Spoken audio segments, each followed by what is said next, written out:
बोले मजदूरी? जैसे ही कपड़ा हटाया तो उस डलिया में सोने चांदी हीरे जवाहरात सबसे भरी हुई लबालब वो डलिया, ऐसी ऐसी मणियां जो मणियां विश्व में देखने को नहीं मिलती, वो सब उसमें रखी थी। पत्नी मन में सोचने लगी, अरे मैं तो बेवजह गुस्सा हो रही थी, मेरे पति तो छुपा रुस्तम हैं, छुप छुप करके कहीं जाकर के मजदूरी करते थे, मुझे बताया भी नहीं। हो सकता है मैं घरों में रोटी बनाने जाती होंगी, उस समय चले जाते होंगे, और बताओ देखो मुझे बताया नहीं। आज इतना धन, अरे हम तो करोड़पति हो गए, हम तो खरबपति हो गए, मैंने भी बेवजह अपने पति पर गुस्सा किया। बालकों को भेज दिया, जाओ पिताजी जहां मिले उनको बुला लाओ। बालक गए तो पिताजी गंगा के किनारे बैठे रो रहे थे।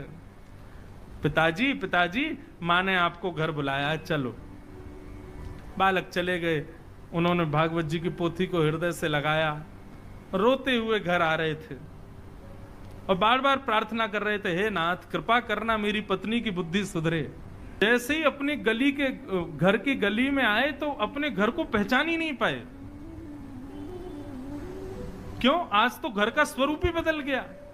दिए जल रहे हैं, द्वार पर बढ़िया सुंदर रंगोली बनी हुई है, सुंदर पुष्पों से घर के द्वार को सजाया हुआ है।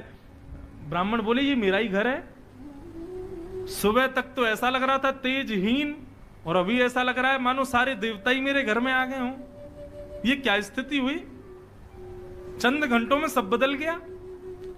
ब्राह्मण ने जैसे ही भीतर प्रवेश किया, पत्नी ने आकर के थाल से आरती उतारी, जय हो, नए नए वस्त्र पहने हैं। ब्राह्मण को समझ नहीं आया, बोले ये सब क्या हुआ देवी? सुबह तो तुम बड़ी नाराज थी, हैं? सुबह तो हमारी पोती हमारे सिर पे मार दी, भगा दिया घर से, अब हमारी आरती उतार रही हो, ये सब क्या हुआ?